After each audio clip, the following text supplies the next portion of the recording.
ಒಗರು ಸಿಹಿ ಮಿಶ್ರಿತ ತಿಂದ್ರೆ ಬಾಯೆಲ್ಲ ನೇರಳೆ ಬಣ್ಣ. ಇಂತಹ ನೇರಳೆ ಹಣ್ಣನ್ನ ಇಷ್ಟಪಡದವರೇ ಇಲ್ಲ ಅಂತ ಹೇಳ್ಬೋದು.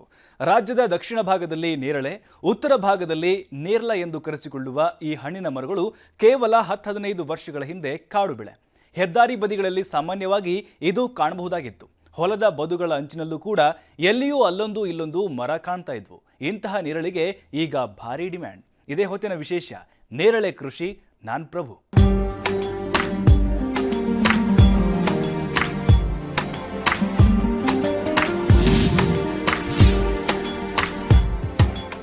ಈ ನೇರಳೆ ಹಣ್ಣು ಬಾಯಿ ರುಚಿಗಷ್ಟೇ ಅಲ್ಲ, ದೇಹದ ಆರೋಗ್ಯವನ್ನು ಕೂಡ ಕಾಪಾಡುವಂಥ ಹಣ್ಣು. ಇದರಲ್ಲಿರುವಂತಹ ಔಷಧ ಗುಣಗಳು ಅಪಾರ. ಇದರಿಂದಾಗಿಯೇ ಇತ್ತೀಚಿನ ವರ್ಷಗಳಲ್ಲಿ ಇದು ಭಾರಿ ಬೇಡಿಕೆಯನ್ನು ಪಡೆದುಕೊಂಡಿದೆ. ಕೆಲವು ಬಾರಿ ಇದರ ಬೆಲೆ ಕೇಳಿದ್ರೆ ಬೆಚ್ಚಿ ಬೀಳುವಂತಾಗುತ್ತೆ. ಮಾರುಕಟ್ಟೆಯಲ್ಲಿ ಇದು 1 kgಗೆ 400-600 ರೂಪಾಯಿ ತನಕ ಮುಟ್ಟಿದ ದಾಖಲೆ ಕೂಡ ಇದೆ. ಮಧುಮೇಹ ಆಗಿರ್ಬೋದು, ರಕ್ತದೊತ್ತಡ ನಿಯಂತ್ರಿಸುವಂತಹ ಗುಣ ಇದರಲ್ಲಿರುವುದೇ ಆಗಿದೆ. ಇಂತಹ ನೇರಳೆಯನ್ನ ಬೆಂಗಳೂರು ನಗರ ಜಿಲ್ಲೆಯ ಉತ್ತರ ತಾಲೂಕಿನ ನಾಗರದಾಸನಹಳ್ಳಿ ನಿವಾಸಿ NC ಪಟೇಲ್ ಅವರು ವ್ಯವಸ್ಥಿತವಾಗಿ ಕೃಷಿ ಮಾಡ್ತಿದ್ದಾರೆ. ಅವರು ಮಾಡ್ತಿರುವಂತಹ ಕೃಷಿಯ ರೀತಿ, ಇನ್ನು ತಜ್ಞರ ಅಭಿಪ್ರಾಯ ಹಾಗೆ ಮಾರುಕಟ್ಟೆಯಲ್ಲಿನ ಬೇಡಿಕೆ ಬಗ್ಗೆ ಸುದ್ದಿ ಟಿವಿ ವಿಶೇಷ ಪ್ರತಿನಿಧಿ ಕುಮಾರ ರೈತ ವರದಿ ನೀಡಿದ್ದಾರೆ.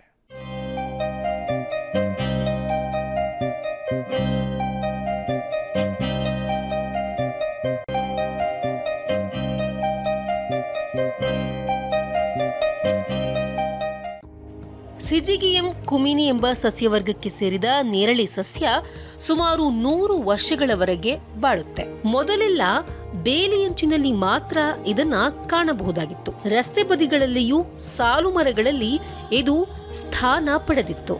ಆಗೆಲ್ಲ ಇದರ ಹಣ್ಣುಗಳು ಹೆಚ್ಚಾಗಿ ಹಕ್ಕಿ ಪಕ್ಷಿಗಳಿಗೆ ಆಹಾರವಾಗುತ್ತಿತ್ತು. ಹೆಚ್ಚು ಗಟ್ಟಿಯಲ್ಲದ ಇದರ ರೆಂಬೆಗಳ ಮೇಲೆ ನಿಂತು ಹಣ್ಣು ಕೊಯ್ಯುವ ಕಾರ್ಯ ಮಾಡುತ್ತಿದ್ದವರು ವಿರಳವಾಗಿದ್ದರು. ಕೆಳಗೆ ಉದುರಿದ ಹಣ್ಣುಗಳನ್ನ ಹೆಕ್ಕಿ ತಿನ್ನಲಾಗುತ್ತಿತ್ತು. ಇಂಥ ನೇರಳೆ ಕೃಷಿ ಈಗ ಪಡೆದಿರುವ ಪ್ರಾಮುಖ್ಯತೆ ಅಪಾರ.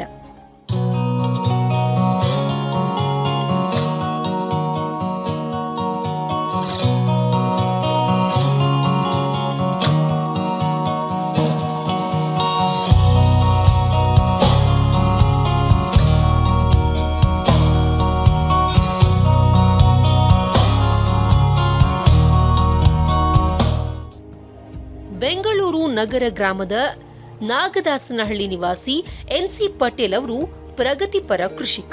ತೋಟಗಾರಿಕೆ ಬೆಳೆಗಳನ್ನೇ ಹೆಚ್ಚಾಗಿ ಬೆಳೆಯುತ್ತಿರುವ ಇವರು ಮೊದಲಿಗೆ ನಾಗದಾಸನಹಳ್ಳಿ ಸಮೀಪವೇ ಇರುವ ತಮ್ಮ ದ್ರಾಕ್ಷಿ ತೋಟದ ಬೇಲಿಯಂಚಿನಲ್ಲಿ ಒಂದಷ್ಟು ನೇರಳೆ ಗಿಡಗಳನ್ನ ನೆಟ್ಟಿದ್ದರು. ಹಣ್ಣಿನ ಬೇಡಿಕೆ ಹೆಚ್ಚುತ್ತಿರುವುದನ್ನು ಗಮನಿಸಿ ಇದರದೇ ತೋಟ ಮಾಡುವ ನಿರ್ಧಾರಕ್ಕೆ ಬಂದರು. ನಾವು ಬೆಂಗಳೂರಿನಲ್ಲಿ ಕೈಗಾಡಿಗಳಲ್ಲಿ ಈ ರೇಟ್ ಕೇಳಿದ್ವಿ, 400 ರೂಪಾಯಿ 1 kg ಅಂತ ಮಾರ್ತಾಯಿದ್ರು. ಆಮೇಲೆ ಹಣ್ಣು ತಿಂದು ನೋಡಿದ್ವಿ, ಭಾಳ ಚೆನ್ನಾಗಿತ್ತು. ನಮಗನಿಸ್ತು ಇಂಥ ರೇಟ್ ಸಿಕ್ಕಾದಿದ್ರೆ ಯಾಕೆ ಮಾರಬಾರ್ದು ಒಂದಷ್ಟು ಅಂತ. ಬೆಳೆ ವರ್ಷ ಬರ್ತದೇ ಇಲ್ಲ ಅನ್ನೋದು ಒಂದು ಅನುಮಾನನಿತ್ತು ಮೊದಲ ಕಾಲದಲ್ಲಿ. ಸ್ಯಾಂಪಲ್ಗೆ ನರ್ಸರಿಗಳಿಗೆ ಎಲ್ಲೋದ್ರೆ ಅಲ್ಲಿ ಒಂದು 5 ಗಿಡ 10 ಗಿಡ ಹಿಂಗೆ ತಂದು ನಾನು ದ್ರಾಕ್ಷಿ ತೋಟದ ಬಾರ್ಡರ್ಗಳಲ್ಲೇ ಪ್ರಯತ್ನ ಪಟ್ಟೆ. ನಾಗದಾಸನಹಳ್ಳಿ ಹತ್ರನೂ ಹಾಕಿದ್ದೀನಿ, ಇಲ್ಲಿ ಕೋಳೂರು ಇದು, ಇಲ್ಲಿ ಒಂದು 5-6 ಗಿಡ ಹಾಕಿದ್ದೀನಿ. ನನಗೊಂದು ಹಾಬಿ, ಈ ನೇರಳೆ ಗಿಡ ಹಾಕಬೇಕು, ಸೀಬೆ ಗಿಡ ಹಾಕಬೇಕು ಅನ್ನೋದು. ಡಾಕ್ಟರ್ ಇತ್ಲಮನರ್ ನನ್ನ ಜೊತೆಗಿರೋದ್ರಿಂದ. ಪ್ರಗತಿಪರ ಕೃಷಿಕ NC ಪಟೇಲ್ ಬೇರೆ ಬೇರೆ ಭಾಗಗಳಲ್ಲಿ ನೇರಳೆ ಕೃಷಿ ಮಾಡುತ್ತಿದ್ದಾರೆ. ಇವೆಲ್ಲ 10 ವರ್ಷದ ಹಿಂದೆಯೇ ನೆಟ್ಟ ಗಿಡಗಳು ಎಂದು ಮರಗಳಾಗಿ ಬೆಳೆದಿವೆ. ಆದರೆ ಇವು ಕಾಡು ಬೆಳೆಯ ಮಾದರಿ ಎತ್ತರವಾಗಿ ಬೆಳೆದಿಲ್ಲ. ಇದಕ್ಕೆ ಕಾರಣ ಕಾಲಕಾಲಕ್ಕೆ ಅವುಗಳನ್ನ ಪ್ರೂನಿಂಗ್ ಮಾಡುತ್ತಾ ಬಂದಿರುವುದು. ಇದರಿಂದಾಗಿಯೇ ಇವುಗಳ ರೆಂಬೆಗಳು ಚಾಚಿಕೊಂಡ ಸುತ್ತಳತೆ ಹೆಚ್ಚಾಗಿದೆಯೇ ಹೊರತು ಎತ್ತರವಾಗಿಲ್ಲ. ಇದೊಂದು ಹಾಬಿಯಾಗಿ ರೇರ್ ಫ್ರೂಟ್ಸ್ ಬೆಳಿಬೇಕಂತ ಆಸೆ ಇತ್ತು. ನಾನು ಆಗಿದ್ದೆ, ಸುಮಾರು 10 ವರ್ಷದಿಂದ ಆಗಿದೆ. ಕೆಲವು ಮರಗಳು 4ನೇ ವರ್ಷಕ್ಕೆ ಫಸಲಿಗೆ ಪ್ರಾರಂಭ ಆದವು, ಕೆಲವು ಈ ವರ್ಷ ಬಂದವೆ. ಇವನ್ನೆಲ್ಲ ಕಡ್ದಾಕಿ ಬಿಡ್ಬೇಕಂತಿದ್ದೆ.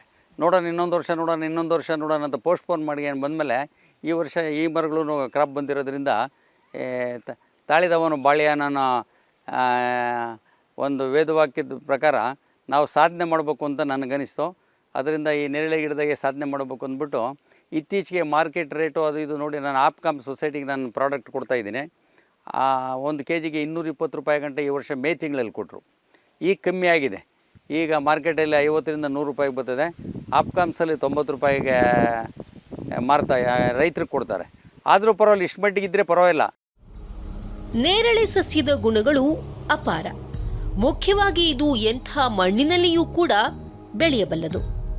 ಆದ್ದರಿಂದ ಕಡಿಮೆ ಫಲವತ್ತತೆ ಇರುವ ಬಂಜರು ಎನ್ನಿಸಿದ ಭೂಮಿಗಳಲ್ಲಿಯೂ ಇದನ್ನ ಬೆಳೆಯಬಹುದು.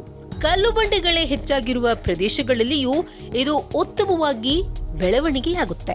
ಈ ಎಲ್ಲ ಅಂಶಗಳು ಕೂಡ ನೇರಳೆ ಕೃಷಿ ಗಣನೀಯವಾಗಿ ಏರಿಕೆಯಾಗಲು ಕಾರಣವಾಗಿದೆ.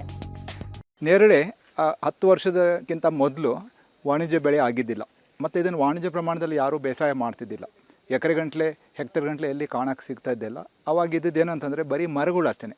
ಅಲ್ಲಿ ಆ ಹಳ್ಳಿಯಲ್ಲಿ ಅಥವಾ ಆ ಊರಲ್ಲಿ ಅಥವಾ ಈ ತೋಟದಲ್ಲಿ ಒಂದೊಂದು ಒಳ್ಳೆ ಗಿಡ ಇದೆ ಅಂತ ಹೇಳ್ಕೊಂಡ್ಬಿಟ್ಟು ಜನ ಅಲ್ಲಿಂದ ಅದನ್ನು ನೋಡಿ ಸಂತೋಷ ಪಡ್ತಾಯಿದ್ರು, ಮತ್ತು ಸಣ್ಣ ಪ್ರಮಾಣದಲ್ಲಿ ಮಾರಾಟ ಆಗ್ತೈತೆ ಅಷ್ಟೇ.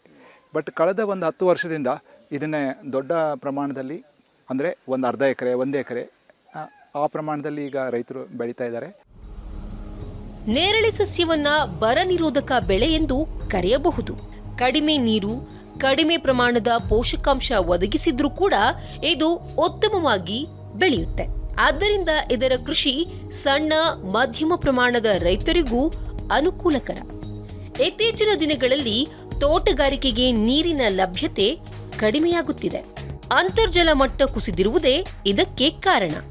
ಇಂಥ ಸಂದರ್ಭದಲ್ಲಿ ಕಡಿಮೆ ನೀರು ನೀಡಿದ್ರೂ ಬೆಳೆಯುವಂತಹ ನೇರಳೆ ಪ್ರಾಮುಖ್ಯತೆ ಪಡೆದುಕೊಂಡಿದೆ. ಈ ನೇರಳೆ ಉತ್ಪಾದನೆ ಹೆಚ್ಚಿಗೆ ಚಿಂತಾಮಣಿ, ಶ್ರೀನಿವಾಸಪುರದ ಹತ್ರ ಬೇಕಾದಷ್ಟು ಹಳೆ ಮರಗಳಲ್ಲಿ ಬೆಳೆ ಬೆಳೆದು ರೈತರು ಮಾರ್ಕೆಟಿಗೆ ಹಾಕ್ತಾವ್ರೆ. ಬಟ್ ಕೆಲವು ಮರಗಳು 30ರಿಂದ 40 ಸಾವಿರ ರೂಪಾಯಿಗಂಟು ಒಂದೊಂದು ಮರನ ಮಾರಿದ್ದಾರೆ ಚಿಂತಾಮಣಿ ಕಡೆ ರೈತರು. ಅಲ್ಲಿಂದ ಇದು ಪ್ರಾರಂಭ ಆಗಿದ್ದು. ನಾವು ಇವಾಗ 1 ಮರಗಳು ಹಾಕಿದ್ವಿ. ಬಟ್ ಕಳೆದ 4-5 ವರ್ಷಗಳಿಂದ ರೈತರು ಎಚ್ಚೆತ್ಕೊಂಡಿದ್ದಾರೆ. ಇದನ್ನು ಹೆಚ್ಚಿಗೆ ಬೆಳೆಯೋಣಂತ ಪ್ರಯತ್ನ ಪಡ್ತಾ ಇದ್ದಾರೆ ನಮ್ಮ ಭಾಗದಲ್ಲಿ. ಕಾರಣ ಏನಂದರೆ, ಕಡಿಮೆ ನೀರಿನಲ್ಲಿ ಬೆಳೆಯುವಂಥ ಒಂದು ಬೆಳೆ ಇದು. ಬೇರೆ ಬೆಳೆಗಳಿಗೆ ಲೆಕ್ಕ ಹಾಕೊಂಡ್ರೆ ಇದಕ್ಕೆ ಹೆಚ್ಚಿಗೆ ನೀರು ಬೇಕಾಗಲ್ಲ. ಹಾಗಾಗಿ ಲಕ್ಷಾಂತರ ಸಸಿಗಳು ಹಾಕ್ಯವ್ರೆ. ಇನ್ನು ಮುಂದಿನ 4-5 ವರ್ಷಗಳು ಕಳೆದ ಮೇಲೆ ಇದರ ಉತ್ಪಾದನೆ ವಿಪರೀತ ಬರ್ತದೆ. ಬೇರೆ ತೋಟಗಾರಿಕೆ ಬೆಳೆಗಳಿಗೆ ಹೋಲಿಸಿದ್ರೆ ನೇರಳೆ ಗಿಡಗಳಿಗೆ ಕೀಟಬಾಧೆ ಮತ್ತು ರೋಗ ಬಾಧೆ ಕಡಿಮೆ. ಪೋಷಕಾಂಶವು ಕಡಿಮೆ ಪ್ರಮಾಣದಲ್ಲಿ ಸಾಲೋದ್ರಿಂದ ನಿರ್ವಹಣಾ ವೆಚ್ಚ ಅತಿ ಕಡಿಮೆ. ಆದರೆ ಹಣ್ಣುಗಳಿಗೆ ಕಜ್ಜಿ ರೋಗ ಉಂಟು ಮಾಡುವ ಕೀಟವಿದೆ. ಇದನ್ನ ನಿಯಂತ್ರಣ ಮಾಡಲು ಸೂಕ್ತ ಕ್ರಮಗಳನ್ನ ತೆಗೆದುಕೊಳ್ಳಬೇಕು. ಇಲ್ಲದಿದ್ದರೆ ಹಣ್ಣಿನಲ್ಲಿ ಗಂಟುಗಳು ಉಂಟಾಗಿ ಮಾರುಕಟ್ಟೆ ಮೌಲ್ಯ ಕಳೆದುಕೊಳ್ಳುತ್ತೆ.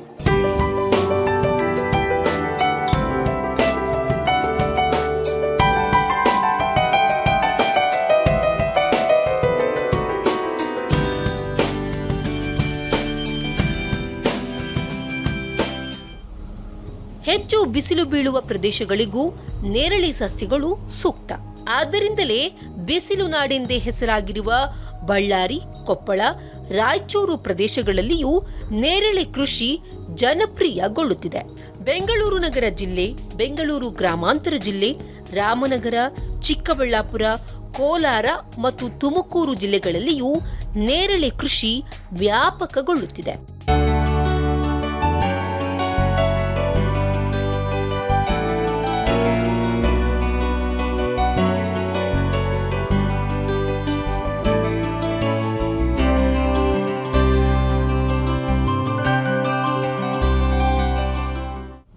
ಕಡಿಮೆ ಗೊಬ್ಬರ, ಕಡಿಮೆ ನೀರು, ಕೀಟಬಾಧೆ, ರೋಗಬಾಧೆ ಅಂಶಗಳು ಗಣನೀಯವಾಗಿ ಕಡಿಮೆ ಇರೋದ್ರಿಂದಾಗಿ ಕೃಷಿ ಕಾರ್ಮಿಕರ ಅವಶ್ಯಕತೆ ಇರುವ ಸಂದರ್ಭಗಳು ಕಡಿಮೆ.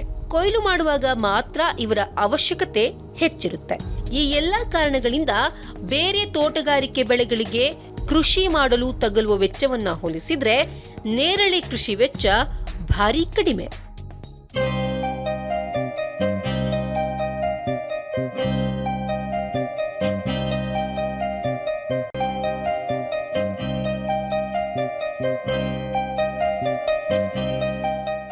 ನೇರಳೆ ಕೃಷಿಯನ್ನೇ ಪ್ರಮುಖವಾಗಿ ಬೆಳೆಯುವ ಸಂದರ್ಭದಲ್ಲಿ ಕಾಡು ನೇರಳೆ ಸಸಿಗಳನ್ನೇ ತಂದು ಬೆಳೆಸೋಕೆ ಸಾಧ್ಯವಾಗುವುದಿಲ್ಲ. ಯಾಕಂದ್ರೆ ಆ ಹಣ್ಣುಗಳ ಗಾತ್ರ ಅತ್ಯಂತ ಕಡಿಮೆಯಾಗಿರುತ್ತೆ, ಇಳುವರಿ ಕೂಡ ಹೆಚ್ಚಿರುವುದಿಲ್ಲ.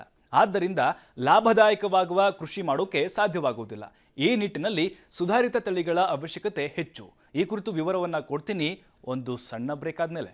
ನೇರಳೆ ಕೃಷಿ ಕಾರ್ಯಕ್ರಮಕ್ಕೆ ಮತ್ತೆ ಸ್ವಾಗತ. ಇತ್ತೀಚಿನ ವರ್ಷಗಳಲ್ಲಿ ನೇರಳೆ ಸಸ್ಯದಲ್ಲೂ ಕೂಡ ಸುಧಾರಿತ ತಳಿಗಳು ಲಭ್ಯವಿದೆ.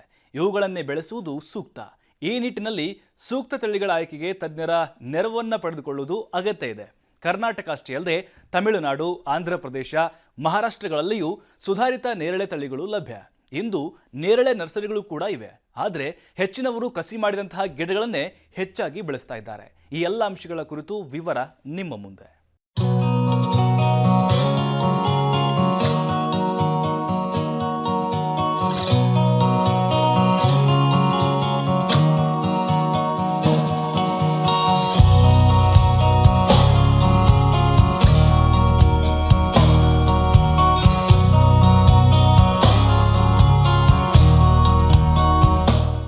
ನೇರಳೆ ಕೃಷಿಯನ್ನ ಮಾಡಲು ಮುಂದಾಗುವವರು ತಮ್ಮ ಪ್ರದೇಶದಲ್ಲಿ ಅತ್ಯುತ್ತಮವಾಗಿ ಬೆಳೆಯುವ ತಳಿ ಯಾವುದೆಂದು ತಿಳಿದುಕೊಳ್ಳಬೇಕು. ಈ ನಿಟ್ಟಿನಲ್ಲಿ ತೋಟಗಾರಿಕೆ ತಜ್ಞರ ನೆರವು ಪಡೆದುಕೊಳ್ಳುವುದು ಅಗತ್ಯ. ಇಲ್ಲದಿದ್ದರೆ ಉತ್ತಮ ತಳಿ ಎಂದು ಭಾವಿಸಿ ಗುಣಮಟ್ಟ ಇಲ್ಲದ ತಳಿಗಳನ್ನ ತಂದು ನೆಟ್ಟರೆ ನಷ್ಟವಾಗುತ್ತೆ ಎಂದು ಸುಧಾರಿತ ತಳಿಗಳು ಲಭ್ಯವಿವೆ. ಮುಖ್ಯವಾದ ಕಾರಣ ಏನಂತಂದರೆ ಕಾರಣ ಯಾವುದಕ್ಕಂದರೆ ಬೇಸಾಯ ಪ್ರಮಾಣದಲ್ಲಿ ಇದನ್ನು ದೊಡ್ಡ ಪ್ರಮಾಣದಲ್ಲಿ ಯಾಕೆ ಬೇಸಾಯ ಆಗ್ತಿದೆ ಅಂತಂದರೆ ಒಳ್ಳೊಳ್ಳೆ ತಳಿಗಳು ಈಗ ಲಭ್ಯ ಇವೆ. ತಳಿಗಳು ಮೊದಲಿಗೆ ಇದ್ದಿದ್ದಿಲ್ಲ. ಈಗ ತಳಿಗಳನ್ನು ಆಯ್ಕೆ ಮಾಡಿದ್ದಾರೆ. ದೊಡ್ಡ ದೊಡ್ಡ ತಳಿಗಳಿವೆ. ನಮ್ಮ ಕರ್ನಾಟಕದಲ್ಲಿ ಧೂಪ್ದಾಳ್ ಅಂತ ಒಂದು ತಳಿ ಇದೆ, ಮಹಾರಾಷ್ಟ್ರದಲ್ಲಿ ಬಹಾಡೋಲಿ ಅಂತಿದೆ, ತಮಿಳುನಾಡಿನಲ್ಲಿದೆ, ಚಿಂತಾಮಣಿಯಲ್ಲಿ ಅಲ್ಲೊಂದು ಒಳ್ಳೆ ವೆರೈಟಿ ತಯಾರು ಮಾಡಿದ್ದಾರೆ. ಇಂಥ ತಳಿಗಳು ಇದ್ದಾಗ ಅದನ್ನು ಬೆಳೆದಾಗ ರೈತರಿಗೆ ತುಂಬ ಲಾಭ ಆಗುತ್ತೆ. ಮತ್ತು ದೊಡ್ಡ ಪ್ರಮಾಣದ ಹಣ್ಣುಗಳು ಸಿಗುತ್ತವೆ. ದೊಡ್ಡ ಪ್ರಮಾಣದ ಹಣ್ಣು, ದಪ್ಪ ಸೈಜ್ ಆಗಿರೋದು, ಉದ್ದಾಗಿರೋದು, ರುಚಿಯಾಗಿರೋದು, ಬೀಜ ಚಿಕ್ಕದಿರೋದು, ತಿರುಳು ಜಾಸ್ತಿ ಇರೋದು, ಇಂಥ ಹಣ್ಣುಗಳು ಗ್ರಾಹಕರನ್ನ ಆಕರ್ಷಿಸ್ತವೆ. ಆ ಕಾರಣದಿಂದ ಇದು ವಾಣಿಜ್ಯ ಪ್ರಮಾಣದಲ್ಲಿ 10 ವರ್ಷದಿಂದ ಈಗ ಬೇಸಾಯಕ್ಕೆ ಒಳಪಟ್ಟಿದೆ. ಬೆಳೆಗಾರ ಎನ್.ಸಿ. ಪಟೇಲ್ ಅವರು ನಾಗದಾಸಗನಹಳ್ಳಿ ಮತ್ತು ಕೋಳೂರಿನ ತಮ್ಮ ತೋಟಗಳಲ್ಲಿ ಕಸಿ ಗಿಡಗಳನ್ನೇ ಬೆಳೆಯುತ್ತಿದ್ದಾರೆ. ಇದಕ್ಕೆ ಬೇಕಾದ ಮೂಲ ಮತ್ತು ಸುಧಾರಿತ ಅಂಶವುಳ್ಳ ತಳಿಗಳು ಇವರ ತೋಟದಲ್ಲಿಯೇ ಇವೆ. ನರ್ಸರಿಗಳಿಂದ ಸಸಿಗಳನ್ನ ಹಣ ತೆತ್ತು ತರುವುದಕ್ಕಿಂತ ಈ ಮಾದರಿಯ ಸಸಿಗಳನ್ನೇ ಬೆಳೆಯುವುದು ಅತ್ಯುತ್ತಮ ಎನ್ನುತ್ತಾರೆ. ನಾನು ಪ್ರಾರಂಭದಲ್ಲಿ ಎಲ್ಲ ನರ್ಸರಿಗಳಿಂದ ತಂದು ನಾನು ತೋಟದಲ್ಲಿ ಬಾರ್ಡರ್ಗಳಿಗೆ ಹಾಕಿದ್ದೆ. ಕೆಲವು ಮರಗೂ ಭಾಳ ಚೆನ್ನಾಗಿ ಸಕ್ಸಸ್ ಆದವು. ಒಳ್ಳೆ ಕಾಯಿ ಬಿಡೋದು ಕಲ್ತ ಮೇಲೆ ಅಂಥ ಮರದಿಂದನೇ ಸೆಯನ್ನು ತೆಗೆದು ನಾಟಿ ಗಿಡ ಹಾಕಿ ನಾನು ಈಗ ಹಾಕಿರೋ ಎಕ್ಸ್ಟೆಂಡ್ ಮಾಡಿರೋ ಗಿಡ ಎಲ್ಲ ನಾಟಿ ಗಿಡ ಮೊದಲಲ್ಲಿ ಹಾಕ್ತೀನಿ. ಆಮೇಲೆ ನಾವು ಸೆಲೆಕ್ಟ್ ಮಾಡಿರೋ ಮರದಿಂದ ಸೆಯನ್ನು ತೆಗೆದು ಅದಕ್ಕೆ ಗ್ರಾಫ್ಟ್ ಮಾಡಿಸ್ತೀವಿ. ಇಲಾಖೆನವ್ರು ಮಾಡಿಕೊಡ್ತಾರೆ. ಈ ಸ್ವಲ್ಪ ನುರಿತ ಆರ್ಟಿಕಲ್ಚರಿಸ್ಟ್ ಅಂತ ಏನು ಕರಿತೀವಿ ನಾವು, ಅವರು ಗ್ರಾಫ್ಟ್ ಮಾಡಿದರೆ 90% ಸಕ್ಸಸ್ ಆಗ್ತದೆ ಗ್ರಾಫ್ಟಿಂಗ್ ರೇಟು. ಹಾಗಾಗಿ ನಾನು ಎಲ್ಲ ತೋಟದೂ ಹಂಗೆ ಮಾಡಿರೋದು. ನೇರಳೆ ಕೃಷಿಗೆ ಬೇಡಿಕೆ ಹೆಚ್ಚಿದಂತೆ ನರ್ಸರಿಗಳು ಹೆಚ್ಚಾಗಿವೆ. ಕರ್ನಾಟಕದಲ್ಲಿ ಇರುವುದಕ್ಕಿಂತ ನೆರೆಯ ಮಹಾರಾಷ್ಟ್ರ, ತಮಿಳುನಾಡಿನಲ್ಲಿರುವ ನರ್ಸರಿಗಳ ಸಂಖ್ಯೆ ಹೆಚ್ಚು. ಎನ್.ಸಿ. ಪಟೇಲ್ ಅವರು ತಾನು ನೇರಳೆ ಕೃಷಿ ಆರಂಭಿಸಿದ ಸಂದರ್ಭದಲ್ಲಿ ನೇರಳೆ ಸಸಿಗಳನ್ನ ಮಾರಾಟ ಮಾಡುವ ನರ್ಸರಿಗಳೇ ಇರಲಿಲ್ಲ ಎನ್ನುತ್ತಾರೆ. ಕಸಿ ಮಾಡಿದ ಗಿಡಗಳೇ ಉತ್ತಮ ಎಂದು ಅದರ ಗುಣಗಳನ್ನ ಪಟ್ಟಿ ಮಾಡುತ್ತಾರೆ. ಪ್ರಾರಂಭದಲ್ಲಿ ನಾನು ಈ ಮರಗಳು ನೇರಳೆ ಮರ ಹಾಕ್ಬೇಕು ಅಂತ ಹೊರಟಾಗ ನರ್ಸರಿಗಳಲ್ಲಿ ವಿಚಾರ ಮಾಡಿದೆ. ಆಮೇಲೆ ಎಲ್ಲ ನರ್ಸರಿನಾಗೂ ಅಲ್ಲೆರಡು ಇಲ್ಲೆರಡು ಅಂತ ಎಲ್ಲ ಕಡೆಯಿಂದನೂ ತಂದು ನಾನು ಕ್ರೋಢೀಕರಿಸಿ ಒಂದು 50 ಸಸಿ ಆಗಿದೆ. ನಾನು ಹೋದ ಕಡೆ ಎಲ್ಲ ಸುಮಾರು 10 ವರ್ಷದಿಂದನೇ ಆ ವರ್ಷನೆಲ್ಲ ಡಾಕ್ಟರ್ ಹಿತ್ಲಮನೆಯವ್ರ ಜೊತೆನಾಗೆ ಹೋದ ಕಡೆ ಎಲ್ಲ ಈ ನೇರಳೆ ಸಸಿ ತಗೊಂಡೋಗಿ ತೋಟದಾಗ ಹಾಕ್ಬೇಕು ಅಂತಂದ್ಬಿಟ್ಟು ನಾನು ಎಲ್ಲ ಕಡೆನೂ ದ್ರಾಕ್ಷಿ ತೋಟದ ಬಾರ್ಡ್ರಲ್ಲಿ ಹಾಕಿದ್ದೀನಿ, ಇದು ಹೆಂಗೆ ಬರ್ತದೆ ನೋಡಬೇಕು ಅಂದ್ಬಿಟ್ಟು. ಹಂಗಾಗಿ ಕೆಲವು ಮರಗಳು ನನಗೆ ಒಳ್ಳೆ ಮರಗಳು ಪ್ರತಿ ವರ್ಷವೂ ಹಣ್ಣು ಬಿಡೋಂಥ ಮರಗಳು ನನಗೆ ಸಿಕ್ಕಿದ್ವು. ಆ ಮರದಿಂದನೇ ನಾನು ನನ್ನ ಬೇರೆ 10 ಎಕರೆನೂ ಅದರಿಂದನೇ ಅಭಿವೃದ್ಧಿ ಪಡಿಸಿದ್ದೀನಿ. ಈಗ ನನಗನ್ನಿಸ್ತದೆ ಈಗ ಒಳ್ಳೆ ಸಸಿ ತರೋದಕ್ಕಿಂತ ನಾಟಿ ಗಿಡ ಆಗಿಬಿಟ್ಟು ಗ್ರಾಫ್ಟ್ ಮಾಡಿಕೊಳ್ಳೋದೇ ಒಳ್ಳೆಯದು ಅಂತ ನನಗನ್ನಿಸ್ತದೆ.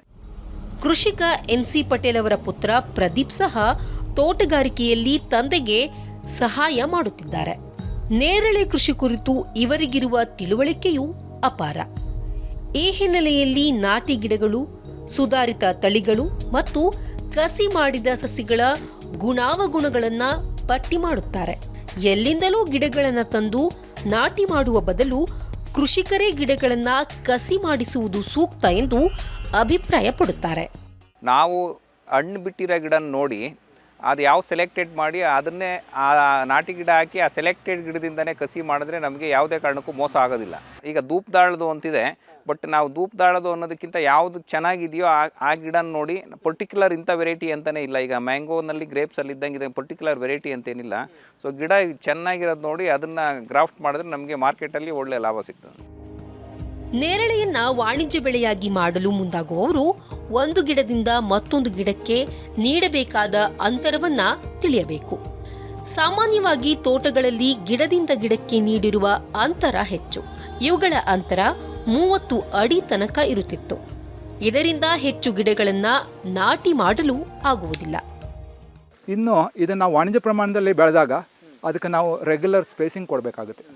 ಎಲ್ಲ ಗಿಡಕ್ಕೂ ಕೊಟ್ಟ ಹಾಗೆ ನೇರಳೆಗೂ ಸಹ ಒಂದು ಉತ್ತಮವಾದ ಒಂದು ಸ್ಪೇಸಿಂಗ್ ಕೊಡಬೇಕಾಗುತ್ತೆ. ನನ್ನ ಪ್ರಕಾರ ಅದನ್ನು ನಾವು ಬ್ಲಾಕ್ ಪ್ಲಾಂಟೇಷನ್ ಮಾಡಿದಾಗ ಒಂದು 20 ಅಡಿನಾದ್ರೂ ಕೊಡಬೇಕಾಗುತ್ತೆ. 20x20 ಆದರೂ ಕೊಡಬೇಕಾಗುತ್ತೆ, ಅಥವಾ 25x20 ಕೊಡಬೇಕಾಗುತ್ತೆ. ಯಾಕಂತಂದರೆ ನಡುವೆ ಗಿಡ ಬೆಳೆದ ಮೇಲೆ ನಡುವೆ ಒಂದು ಟ್ರ್ಯಾಕ್ಟರ್ ಆದರೂ ಹೋಗಬೇಕು. ತೋಟವನ್ನು ಕ್ಲೀನಾಗಿ ಇಟ್ಕೊಳ್ಳೋಕ್ಕೆ, ಉಳುಮೆ ಮಾಡೋಕ್ಕೆ ಟ್ರ್ಯಾಕ್ಟರು, ಕಲ್ಟಿವೇಟರು, ರೋಟ್ರೋವೇಟ್ರು ಹೋಗಬೇಕಾಗುತ್ತೆ. ಅದರಿಂದ 20x20 ಕೊಡಬೇಕಾಗುತ್ತೆ. ಅದನ್ನೇ ಅದಾದ ಮೇಲ್ಗಡೆ ನಾವೇನು ಮಾಡಬೇಕಂತಂದರೆ, ಗುಣಿಯಲ್ಲಿ ಪ್ರಾರಂಭದಲ್ಲಿ ನಾವೆಲ್ಲ ಗುಣಿನ ಬೇರೆ ಬೇರೆ ತಳಿಗಳಿಗೆ ಅನುಸಾರವಾಗಿ ನಾವು ಏನೇನು ಗೊಬ್ಬರ ಕೊಡ್ತೇವಲ್ಲ, ತಿಪ್ಪೆ ಗೊಬ್ಬರ ಆಗಿರ್ಬೋದು, ಅಥವಾ ಹಿಂಡಿ ಆಗಿರ್ಬೋದು, ಅಥವಾ ಕ್ಯಾಲ್ಶಿಯಮ್ ಆಗಿರ್ಬೋದು, ಇವೆಲ್ಲವನ್ನು ನಾವು ಕೊಟ್ಬಿಟ್ಟು ಗಿಡನ ಪ್ರಾರಂಭಿಸಬೇಕಾಗುತ್ತದೆ ಬೇಸಾಯ. ಕಾಡು ನೇರಳೆ ಗಿಡಗಳು ಬಹು ಎತ್ತರವಾಗಿ ಬೆಳೆಯುತ್ತವೆ.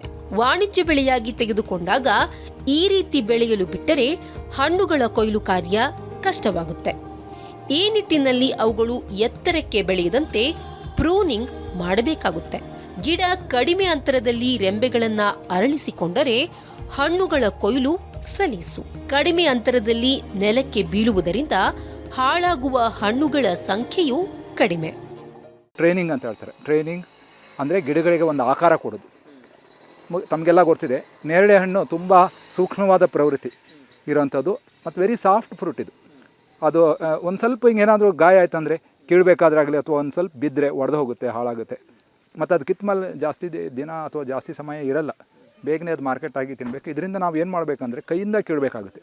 ಈ ಹಣ್ಣನ್ನು ಕೈಯಿಂದ ಕೀಳಬೇಕಂದ್ರೆ ಗಿಡದ ಗಾತ್ರನೂ ಸಹ ಚಿಕ್ಕದಿರಬೇಕಾಗುತ್ತೆ. ಯಾಕಂದರೆ ಎಲ್ಲ ನೋಡಿ ಇಲ್ಲೆಲ್ಲ ಕಾಣುತ್ತೆ ಅಲ್ಲ, ಇಲ್ಲೆಲ್ಲ ಈ ತೋಟದಲ್ಲಿ ಎಲ್ಲ ಹಣ್ಣುಗಳು ಕೈಗೆ ಸಿಗುತ್ತೆ, ಅಥವಾ ಒಂದು ಸಣ್ಣ ಸ್ಟೂಲ್ ಹಾಕಿದರೆ ಎಲ್ಲ ಸಿಗುತ್ತೆ.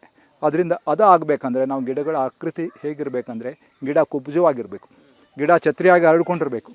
ಎಲ್ಲ ನೆಲಕ್ಕೆ ನೋಡಿ ಇಲ್ಲೆಲ್ಲ ಕೆಳಗಡೆ ಇವೆ, ಚಿಕ್ಕ ಮಗು ಸಹ ಇಲ್ಲಿ ಹಣ್ಣುಗಳನ್ನು ಕೀಳ್ಬೋದು. ಮಾರುಕಟ್ಟೆಯಲ್ಲಿ ದಪ್ಪ ಗಾತ್ರದ ಹಣ್ಣುಗಳಿಗೆ ಬೇಡಿಕೆ ಹೆಚ್ಚು. ಇಂಥ ತಳಿಯನ್ನ ಜಂಬೂ ನೇರಳೆ ಎಂದು ಕರೆಯುತ್ತಾರೆ.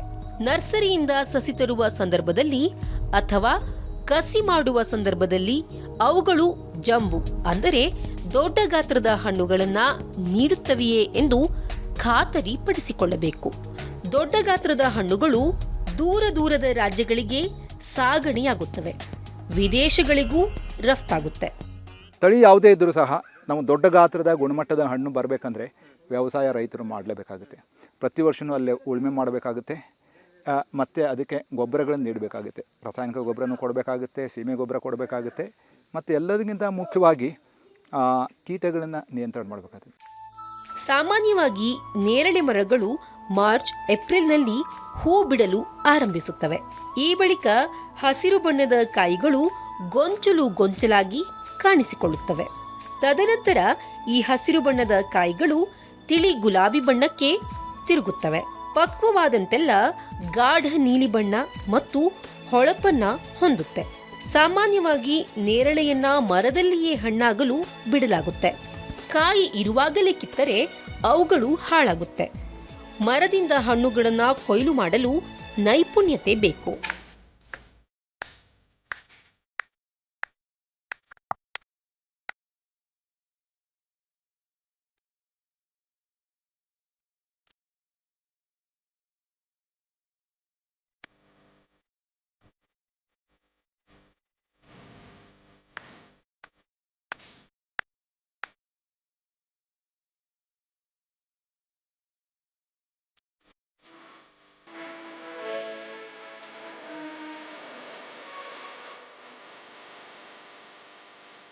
ಹಣ್ಣಿನ ಬೆಳೆಗಳಿಗೆ ಉತ್ತಮ ಮಾರುಕಟ್ಟೆ ಅತ್ಯಗತ್ಯ. ಪ್ರಸ್ತುತ ನೇರಳೆ ಹಣ್ಣುಗಳಿಗಂತೂ ಬಹುದೊಡ್ಡ ಮಾರುಕಟ್ಟೆಯೇ ಸೃಷ್ಟಿಯಾಗಿದೆ. ಇನ್ನು ಸ್ಥಳೀಯ, ರಾಜ್ಯ, ಅಂತಾರಾಜ್ಯ ಮತ್ತು ಅಂತಾರಾಷ್ಟ್ರೀಯ ಮಾರುಕಟ್ಟೆ ಇದಕ್ಕಿದೆ. ಇದರ ಜೊತೆಗೆ ಮೌಲ್ಯವರ್ಧನೆ ಕೂಡ ಹೆಚ್ಚಾದರೆ ಹಣ್ಣುಗಳ ಬೆಲೆ ಹೆಚ್ಚಾಗುತ್ತೆ. ಇದರಿಂದ ಕೃಷಿಕರಿಗೆ ಲಾಭ ಆಗುತ್ತೆ. ಈ ಅಂಶಗಳ ಕುರಿತು ವಿವರಿಸ್ತೀವಿ. ಅದಕ್ಕಿಂತ ಮುಂಚೆ ಸ್ಮಾಲ್ ಬ್ರೇಕ್. ಇನ್ನು ಕರ್ನಾಟಕದ ಬೇರೆ ಬೇರೆ ಭಾಗಗಳಲ್ಲಿ ನೇರಳೆಯನ್ನ ಬೆಳೆಯಲಾಗ್ತಾ ಇದ್ದು ಅಲ್ಲೆಲ್ಲ ಉತ್ತಮ ಮಾರುಕಟ್ಟೆ ಇದೆ. ನೆರೆಹೊರೆಯ ಜಿಲ್ಲೆಗಳಿಗೆ ಕಳಿಸುವುದಷ್ಟೇ ಅಲ್ಲದೆ ಸಮೀಪ ಇರುವಂತಹ ರಾಜ್ಯಗಳಿಗೂ ಕೂಡ ಕಳಿಸ್ತಾರೆ. ಬೆಂಗಳೂರಿನ ಕೆಆರ್ ಮಾರುಕಟ್ಟೆಗೆ ಸ್ಥಳೀಯ ಬೆಳೆಗಾರ ಅಷ್ಟೇ ಅಲ್ಲದೆ ತಮಿಳುನಾಡು, ಆಂಧ್ರ ಪ್ರದೇಶ ರೈತರು ಹಣ್ಣುಗಳನ್ನು ತಂದು ಮಾರಾಟ ಮಾಡ್ತಾರೆ. ಈ ಹಣ್ಣುಗಳ ಮೌಲ್ಯವರ್ಧನೆಗೆ ಅಪಾರ ಅವಕಾಶ ಕೂಡ ಇದೆ.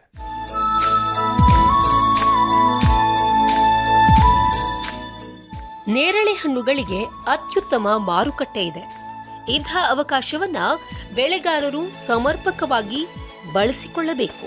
ಈ ನಿಟ್ಟಿನಲ್ಲಿ ಕೆಲವೊಂದು ಮುಖ್ಯ ಅಂಶಗಳನ್ನ ಅನುಸರಿಸಬೇಕು. ಹಣ್ಣುಗಳಿಗೆ ಗಾಯವಾಗದಂತೆ ಕೊಯ್ಲು ಮಾಡುವುದರ ಜೊತೆಗೆ ಅದನ್ನ ಸೂಕ್ತ ರೀತಿಯಲ್ಲಿ ಮಾರುಕಟ್ಟೆಗೆ ತೆಗೆದುಕೊಂಡು ಹೋಗಲು ಅನುಕೂಲವಾಗುವಂತೆ ಪ್ಯಾಕ್ ಮಾಡಬೇಕು. ಫಸ್ಟು ಕಾಯೆಲ್ಲ ಕಿತ್ತಾದ್ಮೇಲೆ ಕೆಳಗಡೆ ಸುರಿತೀರಿ, ಒಂದು ಬಟ್ಟೆ ಗಿಟ್ಟೆ ಹಾಕಿ ಅದರಲ್ಲಿ ಚೆನ್ನಾಗಿರೋ ಮಾತ್ರ ಒಂದು ಕಡೆ ಹಾಕ್ತೀರಿ, ಒಂದು ಮಕ್ಕಳಿಗೆ ಹಾಕ್ತೀರಿ, ಸಣ್ಣದು ಒಂದು ಕಡೆ ಹಾಕ್ತೀರಿ. ಸರ್ ನಾವು ಫುಲ್ಲು ಕಪ್ಪಾಗಿರ್ಬೇಕು, ತೋಟದ ಕಡೆ ಪೂರ್ತಿ ಮೂತಿ ಎಲ್ಲ ಆ ಥರದವು ಕೀಳ್ತೀವಿ. ಕಾಯಿ ಪಾಯಿ ಕೆಂಗಿರವು ಆ ಥರದವೆಲ್ಲ ಏನು ಕೀಳಲ್ಲ. ಬೆಂಗಳೂರಿನ ಕೆಆರ್ ಮಾರುಕಟ್ಟೆಗೆ ಸ್ಥಳೀಯ ಮತ್ತು ಗ್ರಾಮಾಂತರ ಜಿಲ್ಲೆ, ರಾಮನಗರ, ಕೋಲಾರ, ತುಮಕೂರು ಜಿಲ್ಲೆಗಳಿಂದ ಮತ್ತು ನೆರೆಯ ತಮಿಳುನಾಡು, ಆಂಧ್ರ ಪ್ರದೇಶಗಳಿಂದಲೂ ನೇರಳೆ ಹಣ್ಣುಗಳನ್ನು ತರಲು ಶುರು ಮಾಡುತ್ತಾರೆ. ಬೆಳಗ್ಗೆ 4 ಗಂಟೆಯಿಂದಲೇ ಇಲ್ಲಿ ವಹಿವಾಟು ಆರಂಭವಾಗುತ್ತೆ. ಹಣ್ಣುಗಳು ಕಡಿಮೆ ಪ್ರಮಾಣದಲ್ಲಿ ಬಂದಿದ್ದರೆ ಖರೀದಿಸಲು ಪೈಪೋಟಿ ಉಂಟಾಗಿ ಹೆಚ್ಚು ಬೇಡಿಕೆ ಉಂಟಾಗುತ್ತೆ. ಚಿಂತಾಮಣಿ, ಕೈವಾರ ಆ ಕಡೆ ಸರೌಂಡಿಂಗ್ ಎಲ್ಲ ಬರುತ್ತೆ, ಮದನಪಲ್ಲಿ ಕಡೆ ಬರುತ್ತೆ, ಸುತ್ತಮುತ್ತ ಆ ಕಡೆ ಎಷ್ಟು ಜಿಲ್ಲೆ ಇದೆ ಆ ಕಡೆ ಜಿಲ್ಲೆಯಿಂದ ಬರುತ್ತೆ. ದೂರದ ಪ್ರದೇಶಗಳಿಂದ ಬಹಳ ಕಷ್ಟದಿಂದ ಇಲ್ಲಿಗೆ ಸಾಗಣೆ ಮಾಡಿ ತಂದಿರುವ ರೈತರು ಉತ್ತಮ ಮಾರುಕಟ್ಟೆಯ ನಿರೀಕ್ಷೆಯಲ್ಲಿ ಇರುತ್ತಾರೆ. ಸೂಕ್ತ ಬೆಲೆ ದೊರಕಿದರೆ ಅವರಿಗೆ ಅಪಾರ ಖುಷಿಯಾಗುತ್ತೆ. ತಮ್ಮ ಪರಿಶ್ರಮಕ್ಕೂ ಉತ್ತಮ ಬೆಲೆ ದೊರಕಿತೆಂದು ಭಾವಿಸುತ್ತಾರೆ. ಮಾರುಕಟ್ಟೆಯ ಖರೀದಿದಾರರ ಕೂಗುವಿಕೆ, ಬಂದವರ ಗದ್ದಲಗಳ ನಡುವೆ ಅವರು ತಾವು ಪರಿಶ್ರಮದಿಂದ ಬೆಳೆದ ಬೆಳೆಗೆ ಉತ್ತಮ ಬೆಲೆ ದೊರೆತರೆ ಸಾಕು ಎಂದು ನಿರೀಕ್ಷಿಸುತ್ತಿರುತ್ತಾರೆ. ನಾವು ಅಲ್ಲಿಂದ ಹಣ್ಣು ಬಿಡಿಸ್ಕೋಬೇಕು, ಮರದಾಗೆ ಅಲ್ಲಿಂದ ಸಾಗಿಸ್ಬೇಕು. ಸಾಗಿಸಿದ್ರೆ ಇಲ್ಲೊಂದೊಂದು ದಿವಸ 50-60 ಬೀಳ್ತದೆ, ಒಂದು ದಿವಸ 40 ಬೀಳ್ತದೆ. ಹೆಂಗೆ ಮಳೆ ಸೂಚನೆ ಇದ್ರೆ ಕಮ್ಮಿ ಆಗ್ತದೆ. ಇದು ವ್ಯವಹಾರ ಹಿಂಗೆ 12 ಗಂಟೆಗೆ ಒಂದು ನಿಂತ್ಕೋದ್ರೆ ಮಾರಕ್ಕಾಗಲ್ಲ. ಕೆಆರ್ ಮಾರುಕಟ್ಟೆಯಲ್ಲಿ ನೇರಳೆ ವಹಿವಾಟು ಅಪಾರ ಪ್ರಮಾಣದಲ್ಲಿ ನಡೆಯುತ್ತೆ. ಬೆಳಗ್ಗೆ 4 ಗಂಟೆಗೆ ಆರಂಭವಾದರೆ ಅಪರಾಹ್ನ 12ಕ್ಕೆಲ್ಲ ಮಾರುಕಟ್ಟೆ ಮುಕ್ತಾಯವಾಗುತ್ತೆ. ಬುಟ್ಟಿಯಲ್ಲಿ, ಪ್ಲಾಸ್ಟಿಕ್ ಕ್ರೇಟುಗಳಲ್ಲಿ ಹಣ್ಣುಗಳನ್ನು ತುಂಬಿ ತಂದಿರುತ್ತಾರೆ. ಹಣ್ಣುಗಳು ಹಾಳಾಗದಿರಲಿ ಎಂದು ಅದರ ಮೇಲೆ ನೇರಳೆ ಎಲೆಗಳನ್ನು ಹರಡಿ ಚೀಲದ ಹೊದಿಕೆ ಹಾಕಿರುತ್ತಾರೆ. ಬೆಳೆಗಾರರು ತಂದಿರುವ ಹಣ್ಣುಗಳ ಮಾದರಿಗಳನ್ನ ಖರೀದಿದಾರರು ನೋಡುತ್ತಾರೆ. ಸಣ್ಣ, ಮಧ್ಯಮ ಮತ್ತು ದೊಡ್ಡ ಗಾತ್ರದ ಹಣ್ಣುಗಳ ಬುಟ್ಟಿ, ಕ್ರೇಟುಗಳನ್ನ ವಿಂಗಡಿಸಲಾಗುತ್ತೆ. ಹಣ್ಣುಗಳ ಗಾತ್ರ ಮತ್ತು ಗುಣಮಟ್ಟಕ್ಕೆ ಅನುಸಾರವಾಗಿ ಬೆಲೆಯನ್ನ ಕೂಗಲಾಗುತ್ತೆ. ಈ ಸಂದರ್ಭದಲ್ಲಿ ಬೀಡಿ ಮಾರಾಟಗಾರರು ನಿರೀಕ್ಷಿಸುತ್ತಾ ಇರುತ್ತಾರೆ. ಬೆಲೆ ನಿಗದಿ ಆದ ಕೂಡಲೇ ಖರೀದಿದಾರರ ಮುಖಾಂತರ ಇವರ ಹಣ್ಣುಗಳನ್ನ ತೆಗೆದುಕೊಳ್ಳುತ್ತಾರೆ. ಇದೊಂದು ಸಂಕೀರ್ಣ ಪ್ರಕ್ರಿಯೆ. ಈ ಎಲ್ಲಾ ಪ್ರಕ್ರಿಯೆಗಳು ಮುಕ್ತಾಯಗೊಂಡ ಬಳಿಕ ಬೆಳೆಗಾರರಿಗೆ ಹಣ ಸಂದಾಯವಾಗುತ್ತೆ. ಸಾಮಾನ್ಯವಾಗಿ ರೈತರಿಂದ ಹಣ್ಣುಗಳನ್ನ ಖರೀದಿಸಿದ ನಂತರ ಮತ್ತೆ ಬೀಡಿ ಮಾರಾಟಗಾರರಿಗೆ ಮಾರುವಾಗ ಹೆಚ್ಚಿನ ಮೊತ್ತಕ್ಕೆ ಮಾರಾಟ ಮಾಡಲಾಗುತ್ತೆ. ಇವರು ಗ್ರಾಹಕರಿಗೆ ಮಾರಾಟ ಮಾಡುವಾಗ ತಮ್ಮ ಖರ್ಚು ಕಳೆದು ಲಾಭಾಂಶ ಸೇರಿಸಿ ಮಾರಾಟ ಮಾಡುತ್ತಾರೆ. ಇದೊಂದು ಬಹುದೊಡ್ಡ ಮಾರಾಟ ಸರಪಳಿ. ಸಾಕಷ್ಟು ಬಾರಿ ಮಾರುಕಟ್ಟೆಯಲ್ಲಿನ ಬೆಲೆಯ ಅರ್ಧದಷ್ಟು ಬೆಲೆಯೂ ರೈತರಿಗೆ ದಕ್ಕಿರುವುದಿಲ್ಲ.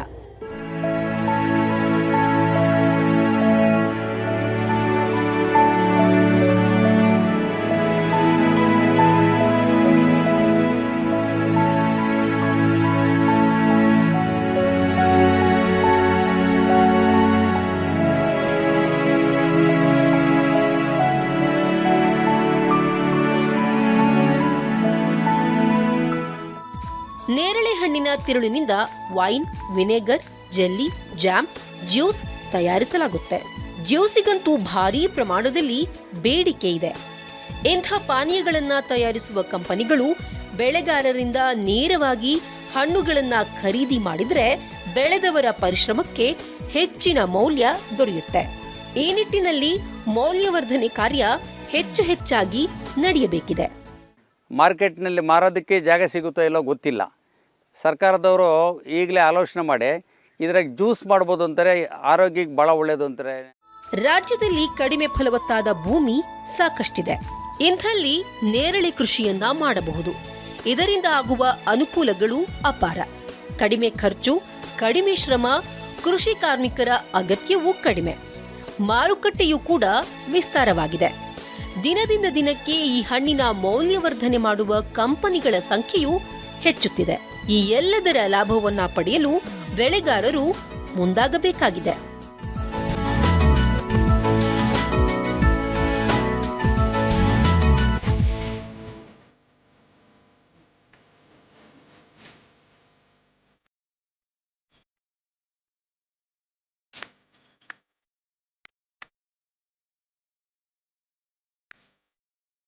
ಇದಾಗಿತ್ತು ಇವತ್ತಿನ ವಿಶೇಷ ನೇರಳೆ ಕೃಷಿ. ಸುದ್ದಿ ಟಿವಿ, ನಾವು ಸುಳ್ಳು ಹೇಳಲ್ಲ.